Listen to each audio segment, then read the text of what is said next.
current state of Nigeria's economy is something that is quite worrisome. An average Nigerian youth struggle to earn a living, not to talk of having enough to save. But one of the reasons why this has to stop is because the number of Nigerian youths increases and the number of unemployment increases. We need to put an end to this.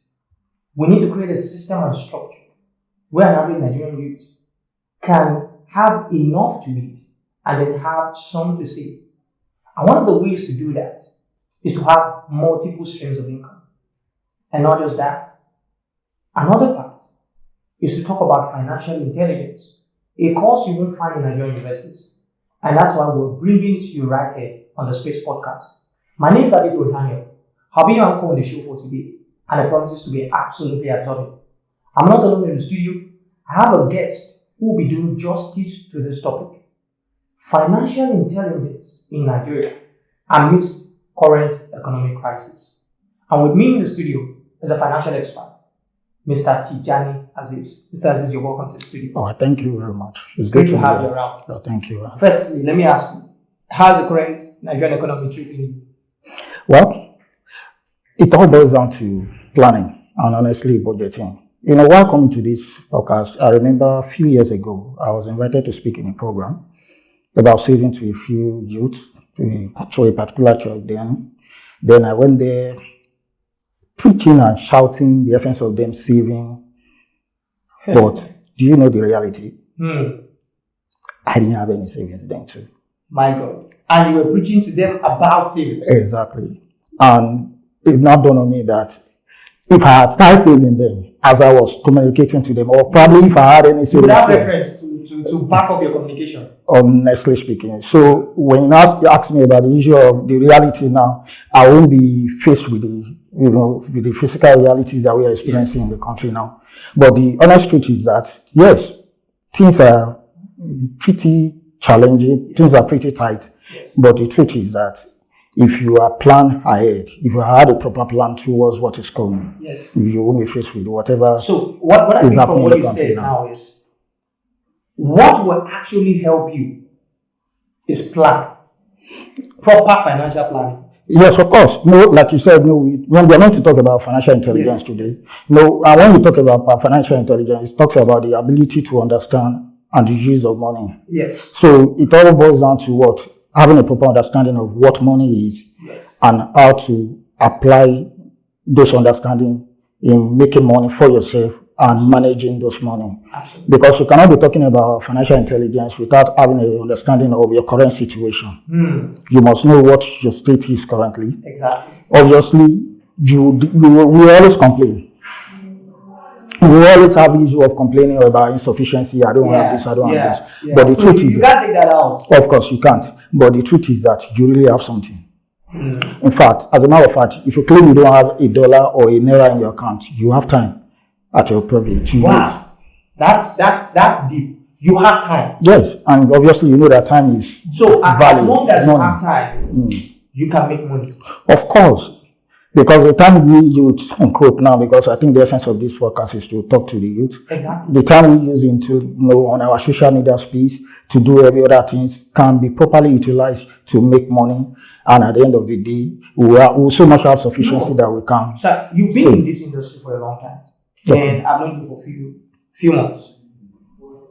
My honest disposition is that many Nigerian youths know exactly what to do, but they don't know how to do, which is why we're here. Exactly. So you've touched on some very sensitive things while you were giving your introduction, but I want us to dive right deep in as it affects the average Nigerian youth.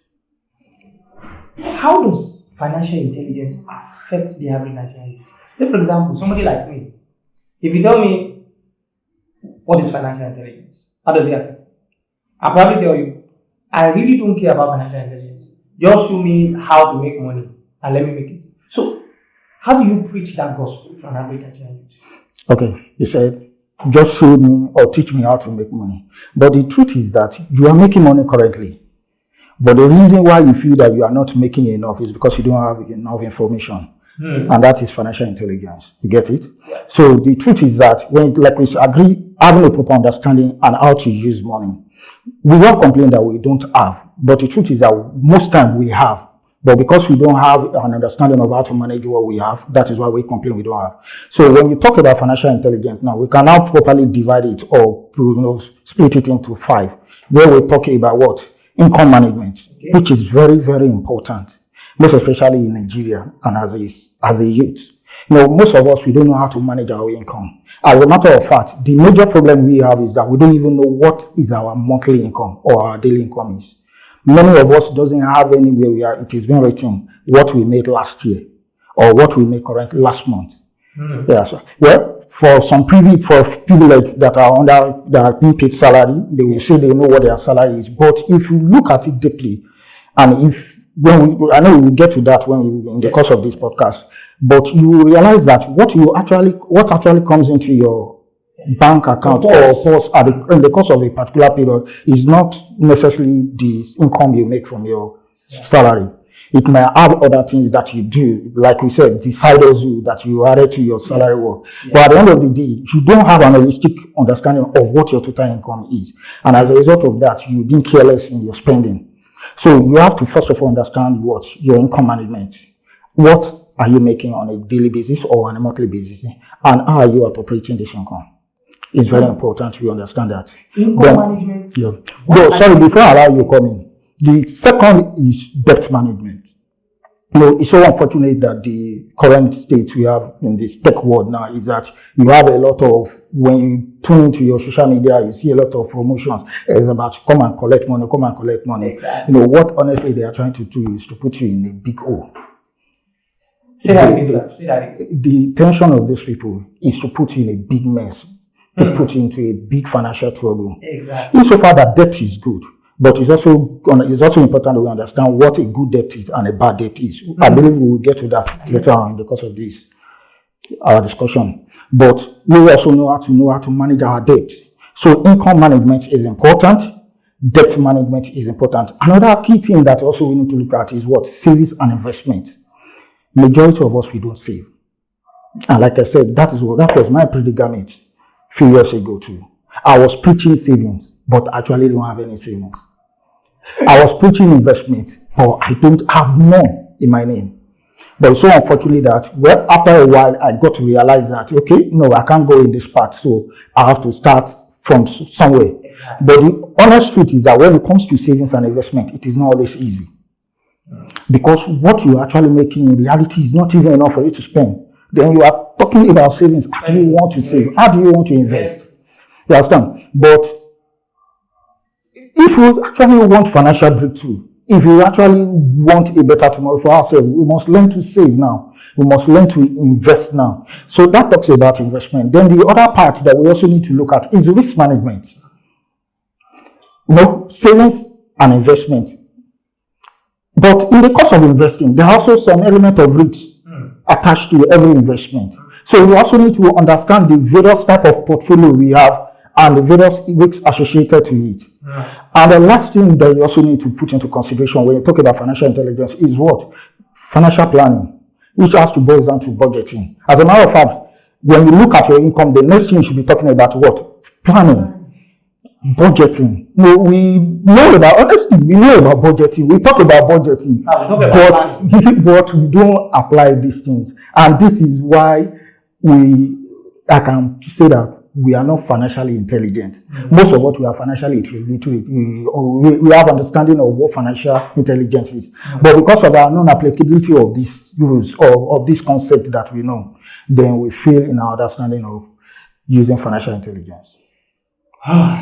So, sir, we've talked about some very specific topics.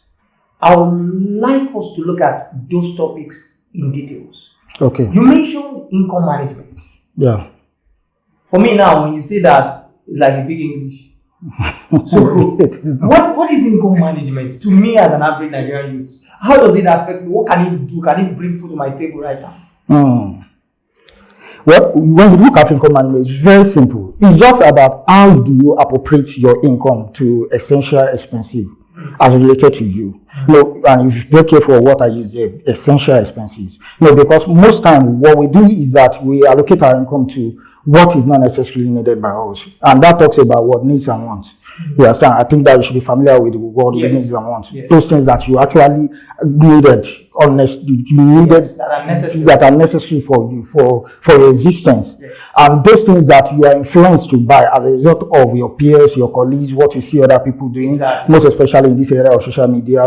You went on Instagram and you see a new phone, you see a new bag, you see a new gym, and you just feel like you need it. But the honest thing is that, yes, there are good things to have, but your current financial income is not enough to take care of those things. So when we talk about income management, it has to do with having a precise detail or understanding of what your income is and what a breakdown of what your expenses is for a specific period. So most of what actually happens in that case is that you see that you have a deficit, as we are currently in Nigeria, even Nigeria now, with the borrow money. So, if you calculate what Nigeria they owe right now, honestly, let's talk about Nigeria because so it won't give us anything. Let's talk about that. How do I manage my income? Like you said, you've talked. It's like you were talking to me. How do somebody like me, an average Nigerian youth, how do I manage my income? And how would that put food on my table? How does it increase my money, basically? Yes, income management is not necessarily meant to put food on your table. It's there to manage your life and to manage your destiny, because that is how it started. Must start. Yes. When you talk about income management, you're talking about you preparing a kind of a financial budget. Let me put it that way. Comparing your income with your expenses. And when we talk about expenses here now, we're talking about essential expenses that are important to you. And that still takes us back to the essence of you understanding what your needs and what your want is. You get it? It's important you also understand that. So when you talk about income management, when you put your income together, then you put your expenses together, the question you need to ask you, what is the state of your financial balance now? Are you on a surplus or are you on a deficit? Don't forget that in your income management, you also have to appropriate money for investment and savings. And that is why most times they encourage the 50-30-20 rules. No. The 50-30-20 rules talk about allocating 50% of your income to to your daily needs, to your daily expenses. That covers your transportation, that covers your feeding, that covers many other things that has to do with your your existence. Then 30% is set aside for contingency. You get it? You set it aside for contingency, you reserve it. Then the 20% of your income should be allocated into investment. Now the question now is, most times, in reality, by the time you analyze your income, you always find out that what you have is not always enough. Yes. Now that boils to questions to what do I do next? Yes. So we're talking about income management. What do I do? Now, it's very important. There's nothing wrong with that. Because if you look at Nigeria currently, we're also on deficit. Yeah. But the question is that what are we doing as a nation to enhance income, to be productive in making more? And that is why it's important that you apply your knowledge of financial intelligence, which has to do with asking your question as you go to what can I do to enhance my income, to bring about increment in my income. Do I need to get an extra job? Do I need to get a side hustle? Do I need to get a better job if probably you are income earner? Or is it that you are not fully utilizing your time as a result of your operations? Because sincerely, it's not everybody that is working as a staff or as an income earner. We have some that are making money individually. But the question is that, am I fully utilizing every of the resources I have in my capacity? And that still boils down to time. No, when we started, we talked about time. Yes. We all complain, most especially our youth, the Gen Z. We complain about we don't have much. But like I explained to you, the valuable resources we all have is the use of our time. What do we use our time for? Yes, now it's very important. If you judiciously use your time, or if I judiciously use my time, I will be able to enhance my productivity, or I will be able to enhance the value I have with me. We helps me to make more, make better income or more income. Yes. Exactly. And that helps me to meet the necessary needs that I have as a result of what? My budgeting. Another challenge I feel that we have as individuals is the result is as a cause of what transpired in the course of our daily living. Okay. There are instances that you are walking down the road and you see a particular shoe that interests you, that looks seemingly good for you, and you thought of you buying it. But the question you need to ask yourself at that time is what? Do you actually have capacity to buy it? Is it part of your budget? Yeah. Do you need it? Is it part of your plan for that particular period? Yeah. If it is not, yes, fine. Put it down and put it as a future expenses when you can actually make do or you have enough to buy it. So that talks about what? Income management. Putting your income compared to your what expenses are, and having an understanding of how you can fully maximize the income in order for you to have enough to save, because that is also important. That talks about income management. Wow. You just broke it down to a level that is very understandable to somebody like me.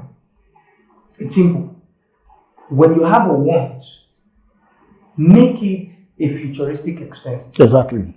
And start saving towards it. Yeah. Fantastic. Okay, thank you so much, sir. So let's talk about debt management, because you touched on it while you were talking about income management. Okay. Somebody is already owing a certain amount of money, and salary is coming in, and even if you have a side hustle, and your side hustle is also coming in, and some of it is going to that debt, how do you balance that? How do you pay debt, still have savings, meet your daily, the 50% you talked about your daily expenses, exactly, and the 20% you talked about, you said 50% for your daily expenses? For essential needs, then 30% for contingency, and 20% for investment. For contingency, thank you. Exactly. For contingency, and then 20% for investment. For investment. How do you balance that? Pay debt from your salary and side hustle, which you agree with me, sometimes might not even be enough in today's Nigerian setting. Then the question I need to ask you, why are you in debt? Or why are you always in debt? Thank you, sir. The truth of the matter is, I would say I don't earn enough. And the reason why I don't earn enough is because my fare gobs a huge chunk of my salary. And I have expenses. There are things that are necessary that I would want to buy. But because my salary doesn't have the capacity to buy those things, I have to borrow money to buy them and then pay installmentally. Yeah. And I know this also applies to many young Nigerians out there. So this is why a lot of young folks like me, I believe, are in debt. So how do we fix that? Well, I think the major issue there is either you don't understand the role of debt, or you are not minimizing unnecessary spendings, or rather, let me put it this way, you are not fully utilizing how debt should be used. The most important thing about debt is that debt is good and debt can be bad. The only thing that differentiates the two is what? If that debt is going to benefit you financially, and it's important to note that a good debt is meant to benefit you financially. If there is any debt you are going to take today, and if it's not going to be a benefit to you financially, because you can get a loan to do other things. Probably you have a birthday. There's a benefit to you, because obviously people will come around, eat your food, that they benefited from your debt. Or you can as well use it to do other things. You can use it to buy a car, just to show to your colleagues that you are rich. Yes. You understand? But however, the bottom line is that, is it going to benefit you financially, rather in the short run, medium run term, or in the long run? And this is what I'm trying to say. Any debt that is not going to give back to you financial reward, to pay back that debt and give you extra, is not a good debt. It's important you note that. Let me take that again. You said any debt exactly, that doesn't have the capacity to give money back to me is not a good debt. So this is what I'm trying to explain to you. Yes, any debt that does not have the capacity to give back to you the value of the debt obtained, the ability to pay the interest on the debt, and also give back to you in return a reward for the debt obtained, is not a good debt. And this is what I'm trying to say now. Most times when we go for debt for the purpose of meeting some unnecessary things. Yes. For instance, you have a birthday party you want to arrange probably for your kids or for yourself or for your parent or for whatever reason, or probably because you are eager to have the current iPhone 16 now, you now decide to go for a debt. Now the question you need to ask yourself in the process of obtaining that debt, like, does that thing you want to acquire, do they have the capacity to give back to you returns of that debt, ability to pay the interest, and to give you a reward for it? Are you saying, sir, that we shouldn't take debt to get anything that won't give us a reward in return? Financial reward, obviously, because when you are taking a debt, you need to ask yourself a question of how do you intend to repay back? Do you want to pay back from the income that is not actually sufficient currently now? Obviously, you should be taking a debt with the intention that you want to be able to pay back the debt from that value, from the money, which debt is just what people mostly call other people's money. You are going to the bank or going to a financial institution to obtain other people's money. And in the process of doing that, you should be able to convert that other people's money to more value. That at the end of the day, you should be able to pay back that people's money, pay the interest associated with it, and have something back for yourself in return. Once you are not able to do that, you are not getting a bad debt. And other thing you need to consider for you to know that a debt is good or not is what? There are 3 things you need to consider. You need to consider the interest on the debt. Interest on the debt? Yes. Because even after you have decided, you've concluded that you want to use the debt for a proper use, you want to invest in a business, you want to invest in a property, or you want to invest in your academics, because that is also a good debt. If you want to invest in improving on yourself, what eventually happens is that as a result of the value that you've added to yourself, you'll be able to make more income. So that is also a good debt. But the most important thing you need to ascertain is that at the end, will that still be able to pay that debt, pay the interest and the what? Make extra income for yourself. So you need to consider the business I want to engage in now. Does it have the capacity to pay the principal, pay the interest, and give to something in returns? If that investment is able to pay the principal and the interest, and at the end of the day, you will still have anything as a reward to yourself, don't go for such loan. Don't go for such debt. It's a bad debt. Because obviously, by implication, what it means is that you've worked for other people to benefit. And invariably, you've wasted your time working for others. That's very true. You get it? So once you consider the interest rate, you find that, okay, the investment I'm going into is capable of paying the interest. Another thing you need to consider is the period. Because it's not every business that you start now that will pick up on the result on the very first 6 months, probably the first 6 months. So you also have to look at the period constraint. The period, the condition as regard to how you have to repay the loan. Okay. There are some debts you take, and the more elongated the time frame of payback is, the more the interest increases. Yes. How do you deal with that? It all depends on your business forecasting, which is your cash flow statement as regard to the business you are going to. Okay, just to give you an example of how to know if a debt is good or bad. Now, recently, a friend of mine contacted me to assist an organization who is trying to get a loan, about 10 million naira or so. And the objective of that particular organization is to help them to acquire more inventory for the purpose of this yearly time period that is coming. So obviously they are planning ahead, which is very good and which is very correct. Now, but the challenge I have with the debt is the fact that the period of payment of such debt was designed in a way that you have to start paying back from the very first week you obtain the loan. And I was like, why would they prorate such? Of your objective, obviously.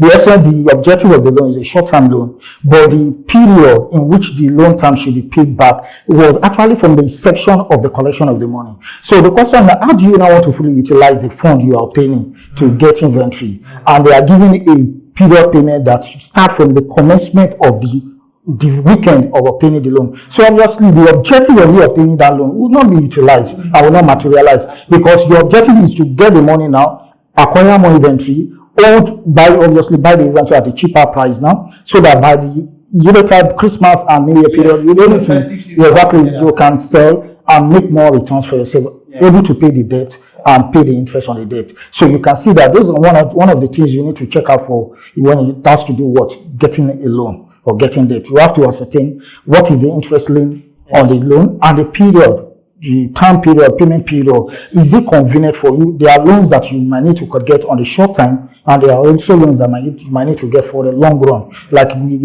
example I gave you, as regard to what Dangote debt and a retail man debt, it's the different debt entirely. So it's also important that you get the advice or the financial expert to tell you or to explain to you on what kind of debt you should get, so that you won't just fall into a hand of bad debt, and at the end of the day, the objective of the loan is now achieved, and you put yourself into mess. So before getting a debt, be sure of the time frame. Exactly. So you will be able to utilize it enough and get returns before payment. Exactly. That makes a debt a good debt. That makes it a good debt. Yeah. So if it doesn't fall into this bracket, it's a bad debt. Yeah, obviously. Stock debt will put you into a mess and put you into a debt. Wow. So I've acquired a lot of bad debts. It all depends. The other truth that one way or the other, because of our journey in life, we might have probably fallen into bad debt. But the most important thing is that we don't repeat such mistake. Exactly. That is it. Exactly. Obviously, you might have gotten a loan, for instance now, where you are meant to save.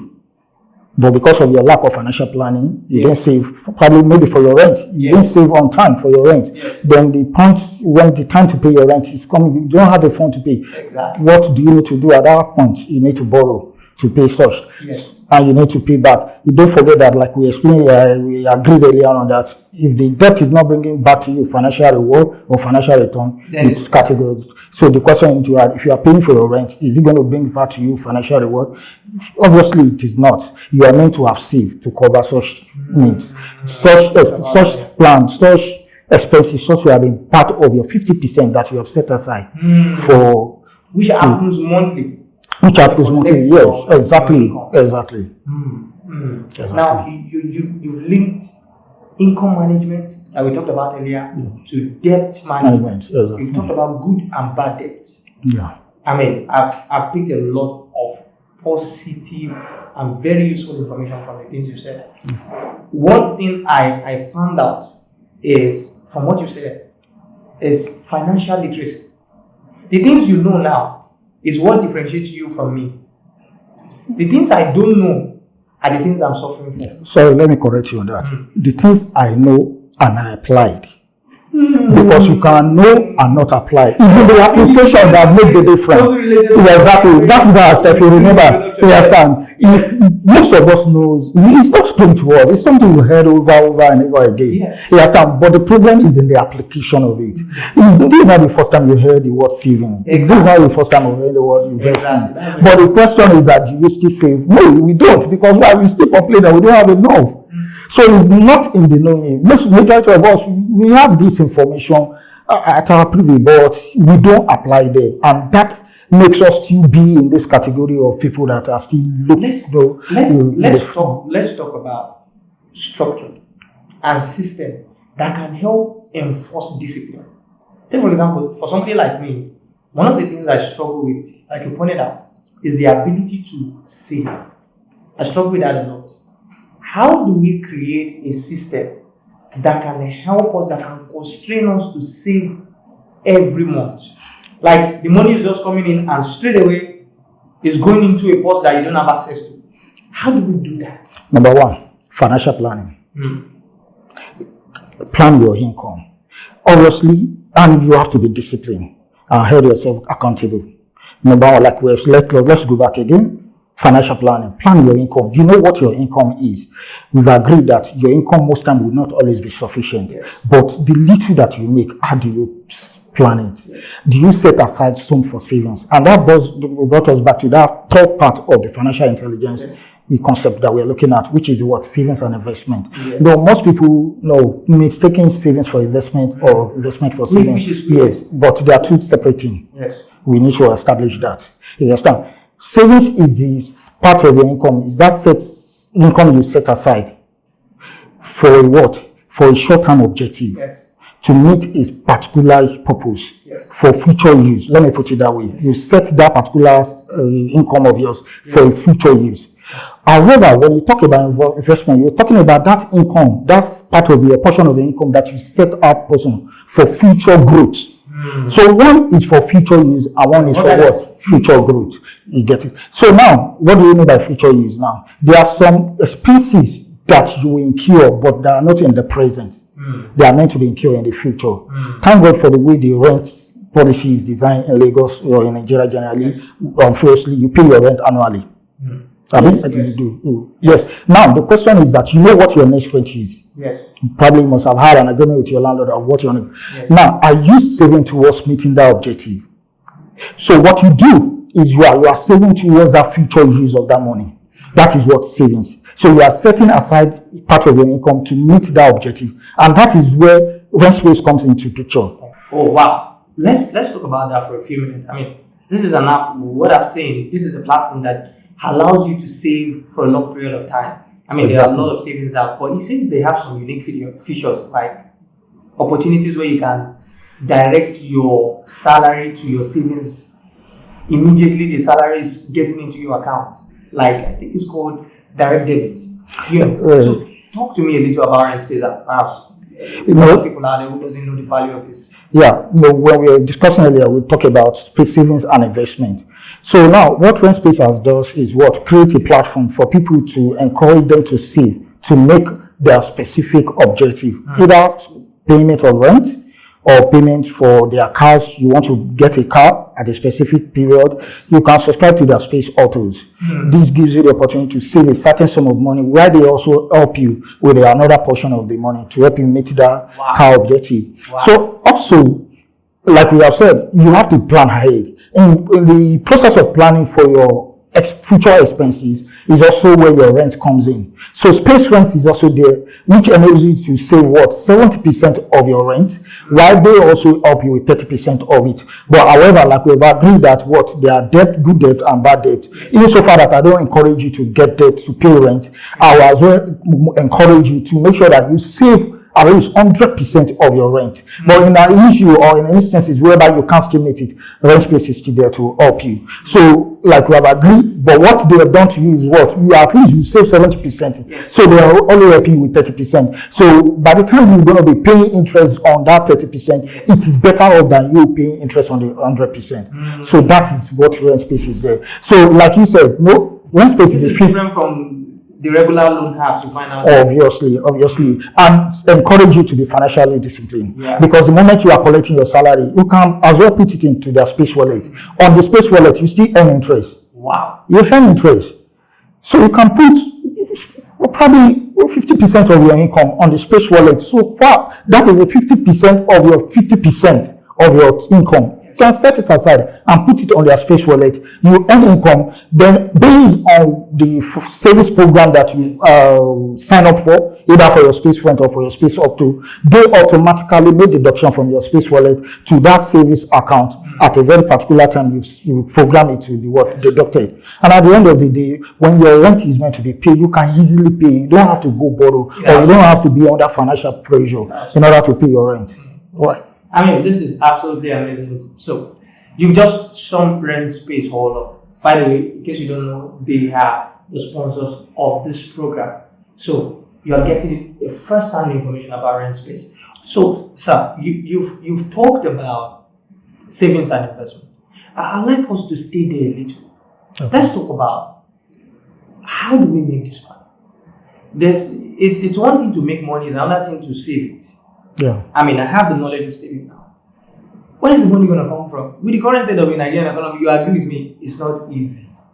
How do I make this extra income? How do I start? What the honest is that you just have to diversify your income. How do I diversify? When we started, we look at income management. Obviously, probably maybe because we are an income earner, your salary earner, you are not making enough to meet your immediate need. Then you just have to identify other things you can do, such as side hustle or additional stream of income. You just have to identify other things you can do at your free time to maximize income, because you can't just depend on your salary alone. It's even bad. Is a bad habit to depend on your monthly income alone. Because if, for instance, where you are working currently, something unplanned for happen, and you just have to leave it. Don't forget that there was a time in this country that none of us were going to work. That's 2020. We are all sitting at home. You understand? So, but that sitting at home as well benefits some other people who have side hustle. Practically, some are making money online, doing freelance writing. Some were doing free media teaching, remote jobs everywhere. So you can also identify your area of strength outside your day 9 to 5 job. Yes. Look for things you can do outside your 9 to 5 job and plan to engage in such things. The most important thing is that, and in fact, the good thing about it is that when you look for remote jobs, you earn in dollars. Yeah. Most especially if they are international jobs. And the best way to survive in this economy is when you earn in foreign currency. And I have Rentspace as a space exchange now. Yeah. Of course. Of course. You can maximize the opportunity. Yeah. That gives you opportunity to protect your income too. Because Naira, as we all know, the rate at which Naira is the valuation, so you just have to find a way of protecting your Naira to your income too. So that still talks about financial intelligence. Absolutely. Yeah. You said a lot of things in this short period of time, but one thing I picked is time management. How do you balance that 9 to 5 and the side hustle? Time management. How do I do that? It's just about still planning. Obviously, I wouldn't expect you to get a side hustle or a remote job that will affect your productivity during the course of your daily job. But however, you can strategize or you can plan around it that you can do your remote job probably at the early hour of your day before you engaging on your 9 to 5 job. Or as well, you can as well see other people that you can use to make that work done. It's not necessary that you must be there to do the job exactly. You can as well be an employer of labor while you are being employed too. Get other people to do that job for you. Then at the end of the day, you be the one paying them their salary. Obviously, I wouldn't expect you to pay them more than what you are earning.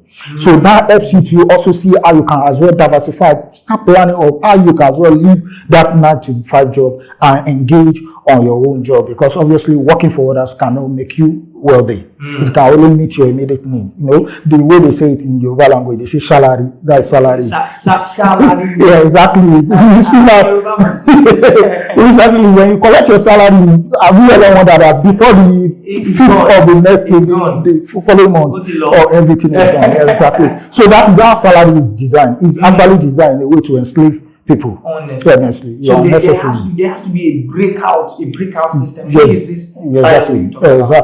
That doesn't mean that salary job is bad. It's good. It gives you exactly why you look for other opportunities you can maximize and expand your wealth. Yeah.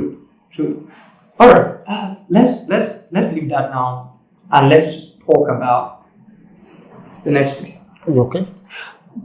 First, we've looked at income management. We've talked about debt management. Yeah. We've talked about savings and investment. Exactly. And we've looked at side hustles. Yeah.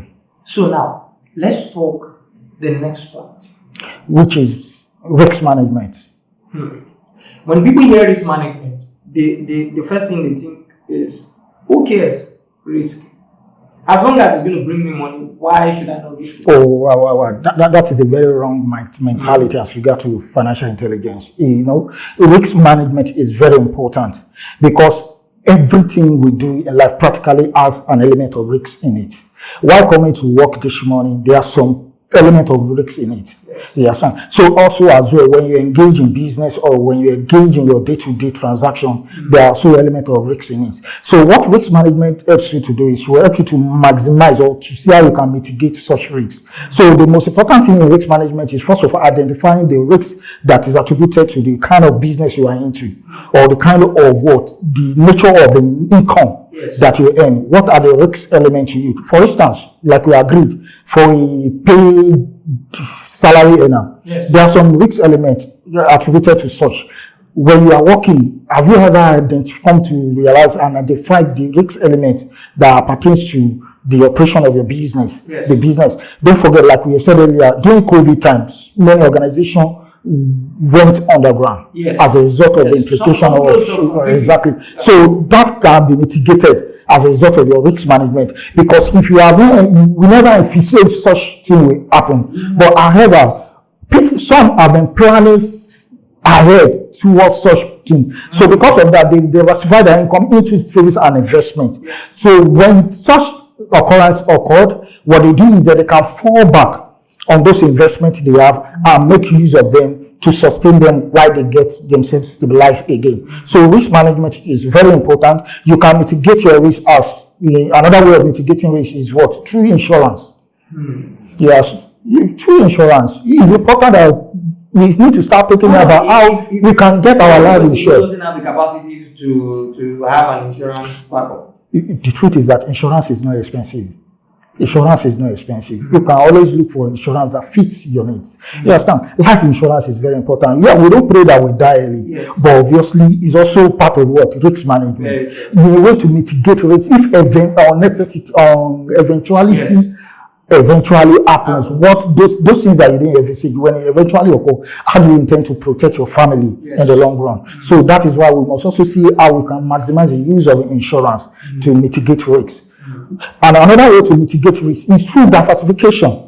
You must diversify your weight. You don't put all your eggs in one basket. You don't put all your investment in one fund streams of income. You can invest in real estate. You can put some of your investment in security. You can invest in treasury. You must always find a way of diversifying your investment to give you room to be able to maximize various opportunity. And what it does for you eventually is that once you now notice that one set of investment is doing well, you can easily know where to pull funds from and put into the one that are doing well. So that you can only get to know that when you diversify well. So those are the steps you can take in what managing risks as regard to income. Yes. So sir, we've looked at risk management. We've looked at savings and investment.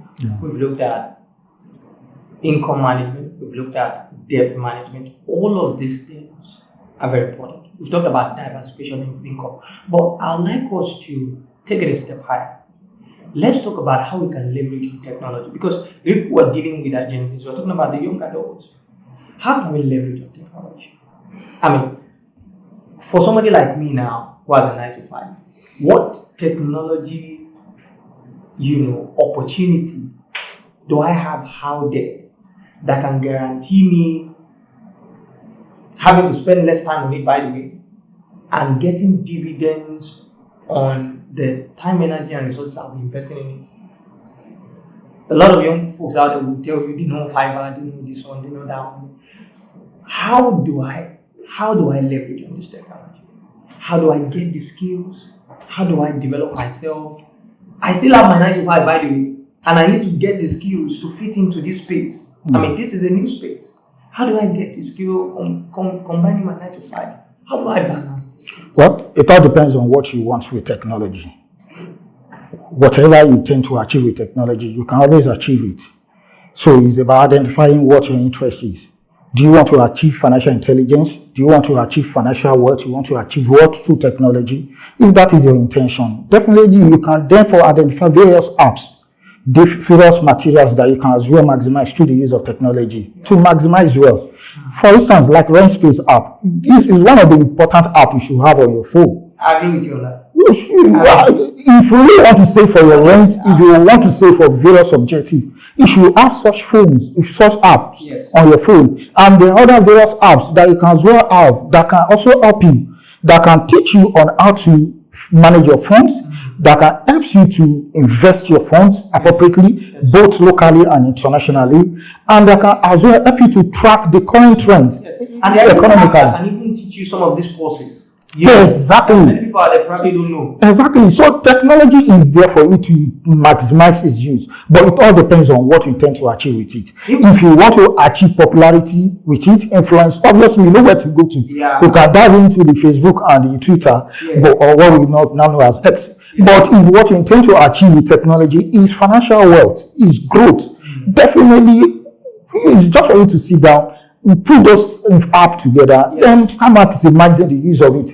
There are some apps that are there that do give you, there's one particular app I'm using now that helps me to build my intellect as regard to books. I realized recently that I've not been reading well, so I decided to get an app that helps me to read probably 15 minutes every day. Wow. So it is designed to wake me up early in the morning and helps me to pick a particular for a particular book that I'm studying. Then I maximize the use of that 15 minutes. Then I move into other things that will help me on the daily basis. So technology is there for you to choose. Choose what you intend to achieve with technology. And by the way, a lot of people don't even know that there are things you don't have to pay money to learn. Of course. You can go on YouTube and learn so easily. Very easily. And interestingly, one thing I also observe, and I don't know if you agree with this, is it true that our generation doesn't like to learn? Is it true? Well, we want to make money, but we don't want to learn how to. Well, the problem is influence. That is the issue. It's not as though they are not willing to learn, but they are not willing to sacrifice that time to learn. They want it now. No, we are in the now time. We are in the now time. We want the money now. So if it is possible for us to, unfortunately, when it comes to wealth, it's not something you can get on the now. It has to be a long time planning strategies. You understand? But the unfortunate part about the Gen Z is a now attitude. They want to get it now. So it's not as though they don't know that you need to learn to earn. But the problem is the now attitude. We bring the now attitude to everything. So we want to get the money fast. We want to get the car fast. We want to buy. We want to be rich very fast. As a matter of fact, you see a kid. I don't want us to go into that. You see a kid of about 14 years old. He's already priding himself of having a chip on social media, because that is what his colleagues, the society want to see, and you see them alien. But however, the question is how did he get about getting to it? So I want us to be very careful of what we discuss, but I don't want us to dive into that. But it's important that we start teaching our kids, teaching our peers, and teaching them the appropriate way to build financial wealth. So basically, what you're saying is we can do this if we take out the idea of a quick fix. Exactly. There has to be a process of learning before actually getting the dividends for what you've learned. Exactly. Thank you so much, sir. I think you just nailed it on the head. Now let's move on and talk about another very, very important part of this conversation. How do I make sure that I don't get overboard with financial stress? Many people don't talk about this. We want to make money, but there's a level where you get to where too far is too far. When you start getting overburdened, stress management in your finances. How do we balance that? There's a part where you have to take responsibility, and there's a part where taking responsibility is too much. Okay. How do I balance that? The question you need to ask yourself is, why are you under financial pressure? You need to identify the reason why you're under financial pressure. Is it as a result of your peers or your colleagues? Is it as a result of the Mr. Hill that you know that is living beside you, has a car and you can't afford to get it? Is that why you are putting yourself under pressure? Or is it as a result of the pressure that is coming from your family or immediate family? So it is important you understand what is putting you under that financial pressure. Because the stress is coming from somewhere. You are not just generating stress as a result of because you like stress.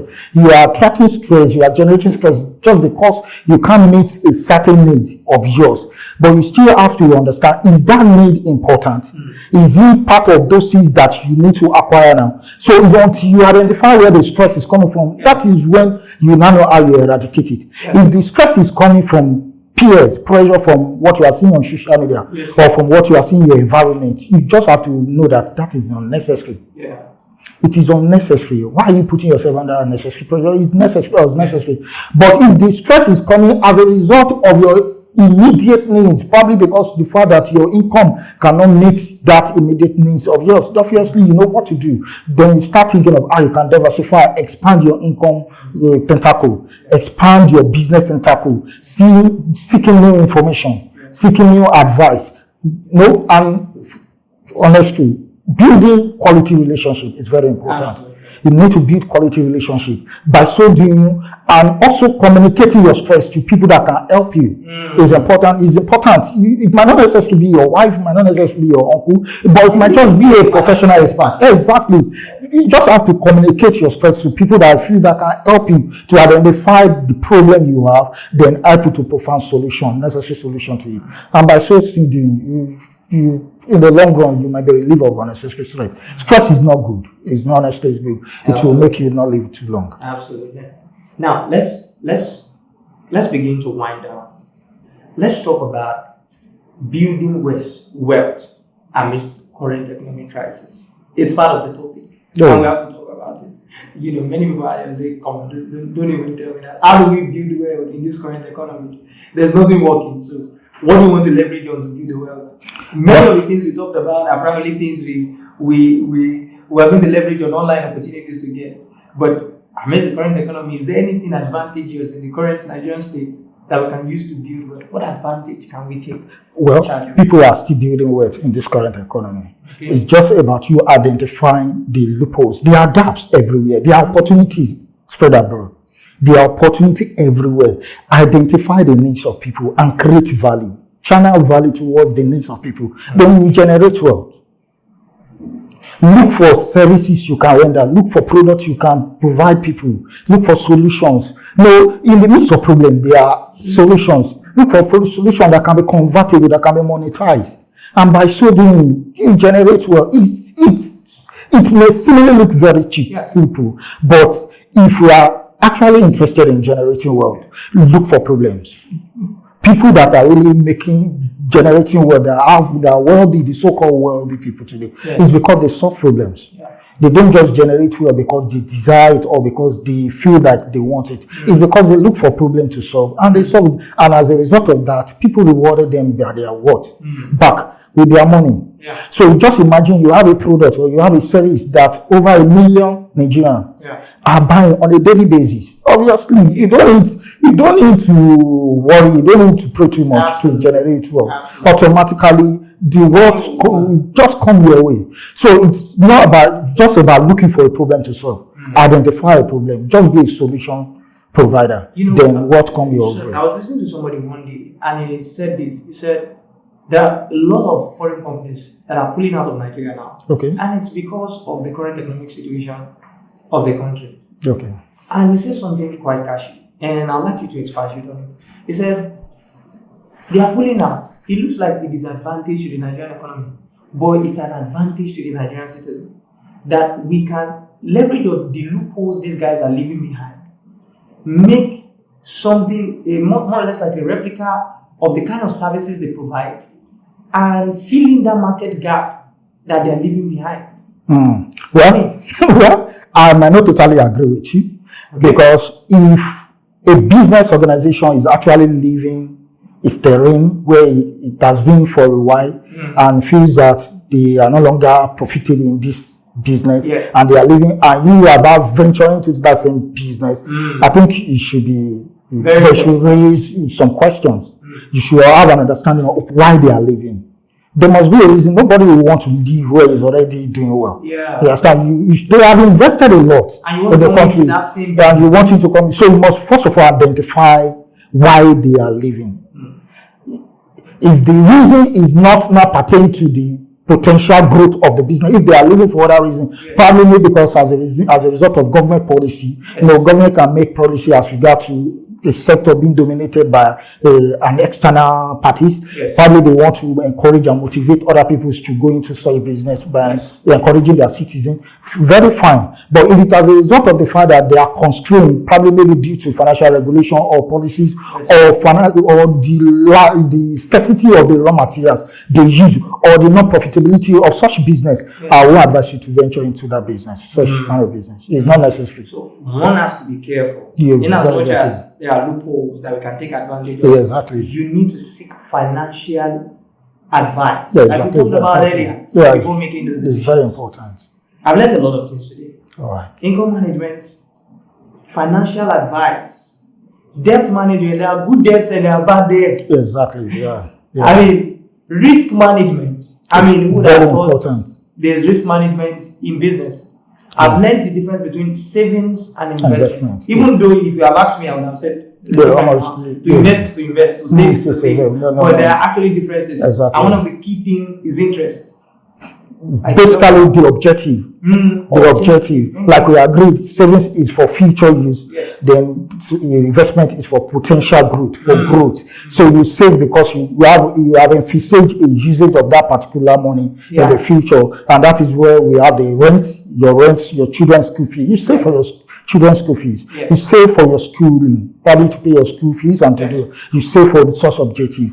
You understand? And the essence is that so that when those needs comes, you are not under financial pressure to meet them. But however, investment is that you are saving with the intention of what? Making returns. It's not as you save it for potential growth. So most time investment is for a long-term growth. Let me give you an example. When you talk about savings, you save in assets that you can easily be liquidated. That is that. Can you explain that?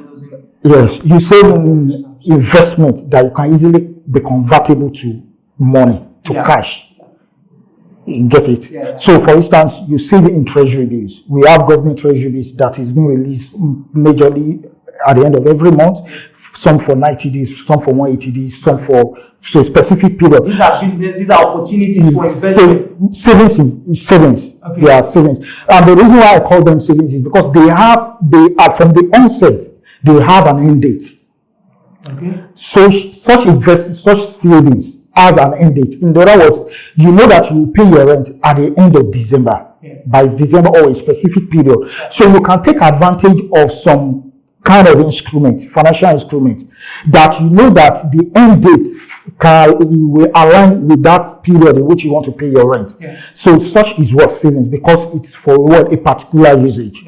But investment is that most time investment, you can't actually identify when you make that growth. Let me give you an example.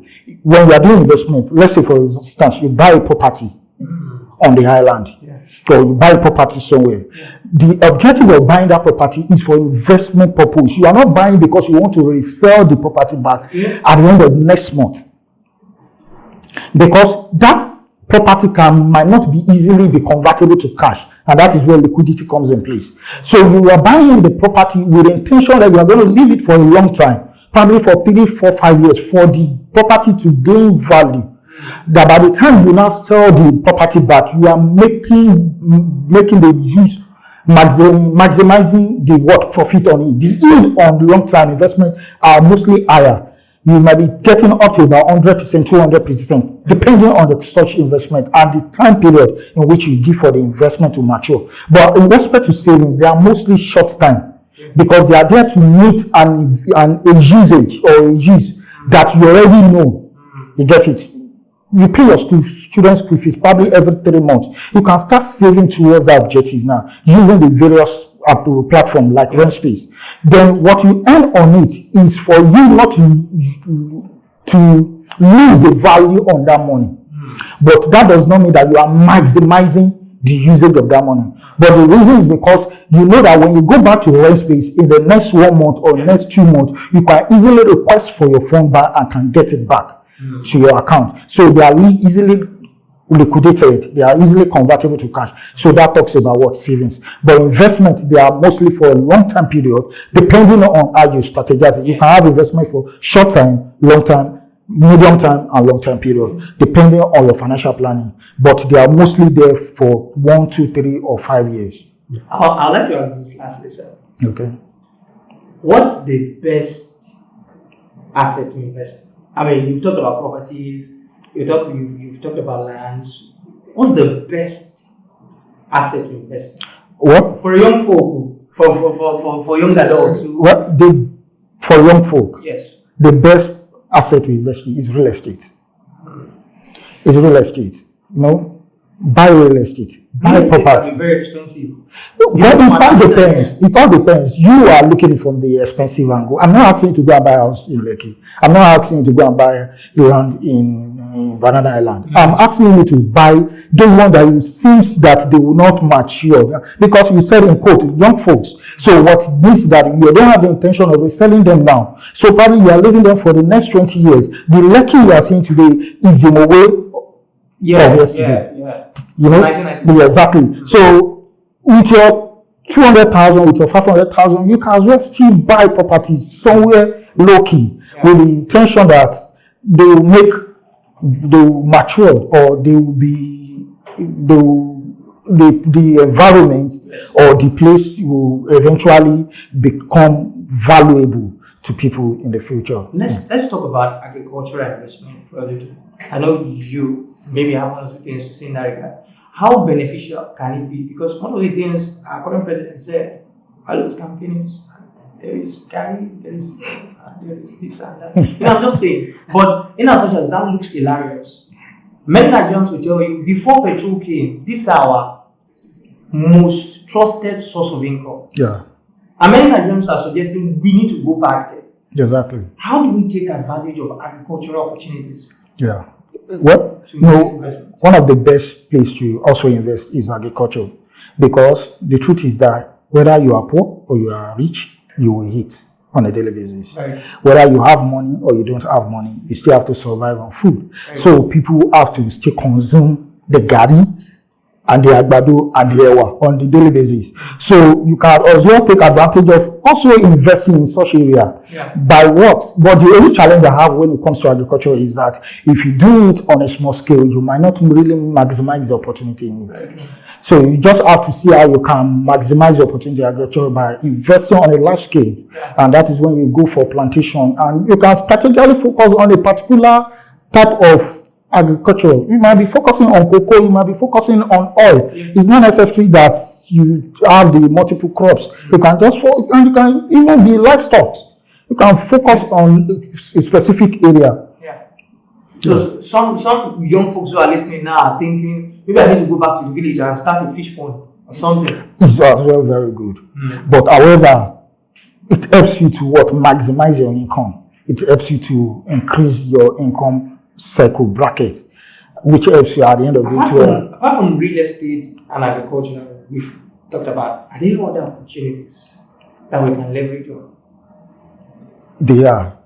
But they are numerous. Technology is there. You can take advantage of technology. You can take advantage of it. All depends on your area of interest. It all depends on your area of interest. So it's, when I start telling you this and that, that's I might not be in the opportunity to financially advise you now, because I don't know what your objective. What's my interest? Yes. So as a young person, you shouldn't just invest because you heard somebody say it. No. You should also know what works for you. Exactly. As a person, what do I like? What is my field of expertise? Well, I wouldn't say what do you like, because what you like might not be profitable. That's another. Yeah. So it's not about what you like. It's about having a good financial plan, a good business proposal that you feel can work, then following it through. Yes. And so it's not about what you like. What you like might not necessarily be what if you like, good at. Yeah, it's not necessary. Yeah. It's not necessary. You can be good at something, but if you don't know how to monetize it, or rather, when you monetize it, you know that you can't maximize what from it. There's no point you investing you venturing such investment. I think you've captured different areas, especially about investment. And I know a lot of folks out there are saying, okay, agriculture, okay. Real estate, okay, technologies and all of that. Just take advantage of the opportunity. Take advantage of the opportunity. We're winding down. As we wrap up, what would be your advice to an average Nigerian youth out there who wants to stay in this country, who doesn't have a plan to japa? How do you survive the next 30 years financially? Some. I know that's a big question, but some people are thinking. Honestly, it all boils down to identifying your current state. What is your current? Because you have to know where you are before you know where you're going to. Identify what your current state is. It's upon that, because I may not be able to answer this question. It all depends on the peculiarity of individuals. Yes. For instance, you've not been to school, you've not learned any new skill for a while, or you are depending on the old skill that is already outdated. So it's about understanding what your current position is, then see how you can improve on yourself. There are opportunities still abounds in Nigeria. Yes. Don't give up on this country totally. Don't give up. In fact, where people are saying that we are jackpotting is where people are looking inwardly and seeing, identifying problems, and they are giving solutions. Okay, so some disagree. Honestly, there are opportunities. It all depends on the direction you are looking at. You can't be looking towards this direction and seeing what is behind you. If you are looking in the direction of jackpot, that is all you'll be seeing. But if you take a time to look behind you and see how you can identify problems that you can be of solution to, you can as well maximize wealth from there. Don't forget that it is not actually greener on the other side. Who tells you that when you get to where you are planning to go, it will all be just going to go well as planned? You are going there to work too. You are not just going there to plug money on the lead. It's not there as though as the way they painted it for us. The only advantage they have over us is because they have a platform, they have an economy that is well arranged, well organized. And obviously, we know that there are also implications for it. Recently, I was watching one of my mentors online, and he was nagging. He's actually in the UK, and he was complaining about the tax rate in the UK. Yeah. He told me he was sharing an experience of he made about £100,000 and he's been taxed up to about 60% of it. And he's actually now planning to be jackpot from UK. So people in the UK now want to jackpot. So he's planning to relocate to Dubai now as a result of the fact that the Dubai tax policy is still linear compared to the UK tax policy. So it all depends. But in this country we have presently, there are opportunities, and you can maximize the opportunities available. They said it's easier to make money in a developing economy than in a developing I disagree. Economy. You disagree? I disagree. Can you talk a little on that? It's more easier to make money. Don't let me say undeveloped, because in quote, I wouldn't agree that we are totally undeveloped, but it's easier to make money where opportunity has not been saturated. Because the reason why we said Nigeria is undeveloped is because there are still a lot of problems that still require solutions. And in the course of solving those problems, you make money for it. So that is why I believe that it is easier to make money in an undeveloped country, because it means that there is still a lot to be developed. And in the course of developing those things, you are being rewarded for it than when you are in the developed place. Because obviously, what it means by implication is that opportunities are virtually being saturated. Because if you want to venture into this, you have seen a lot of people into it already. But however, what advantage they have is that they have a better platform in terms of one of the characteristics of a developed country is you have good road networks. Yes. You have good communication system. Yes. That is one of the advantages they have. So by implication, if you have a product, or you are, like we are talking about agriculture earlier on, if you have a product planted, you have your raw material, you have your mango, you have your plant, your seed planted in a good plantation, far from the selling marketplace. Yes. You can easily get those raw material, get those goods to the location you intend to get them to. So that talks about developed country. That is the advantage. Virtually, I would say the advantage they have. Other than I think maybe I didn't point that properly. But like what you said is still kind of in sync. A developing economy allows you the opportunity to leverage on the underdevelopment in the economy. Sorry, I didn't get it. Like a developing economy, you have the liberty to explore opportunities. Exactly. But in a developed economy, there are already structures and systems. And many of these systems, people are already taking advantage of. Exactly. Yeah, I think I agree with that 100%. Yeah. So, sir, let's put it to you. What will be your part in short? So I'll average on that over. Well, when we talk about financial intelligence, it all boils down to discipline. Everything we've discussed here is not as though it's new to many of us. It's just because we have not been disciplined to adopt or to appropriate those things we've had so far. So the best I can encourage us is to start now, start saving now, start seeing how you can maximize the opportunity available for us now. And by so doing, in the next 10, 20 years, you might be the next Dangote. I might just be the next Dangote. I say amen to that. I hope the system allows us to be the next Dangote. I believe If so we have firmly. it now, we're having issues with the refinery and all of that. And so, guys, it's been an exciting experience. It's been a fantastic conversation. I know you've picked quite a number of things as regards how you can leverage on different opportunities to increase your financial capability amidst the current economic crisis. Thank you, Mr. Tijani Azeez, You're for welcome. this opportunity. It's been an amazing show. Do what leave us your comments in the comment section below. Let's hear your view. I want to know what you think about everything you said. And if perhaps you have a question, drop it in the comment section below. Alright, also do well to like, subscribe, and click on the notification button to get more tips from the Space Podcast. Remember, the Space Podcast is proudly brought to you by Rentspace, which is a platform that gives you the opportunity to save. So you might as well do it to start today. And also do well to follow Rentspace on all of their social media platforms at Rentspace Tech. Once again, my name is Azeez Tijani. I love you.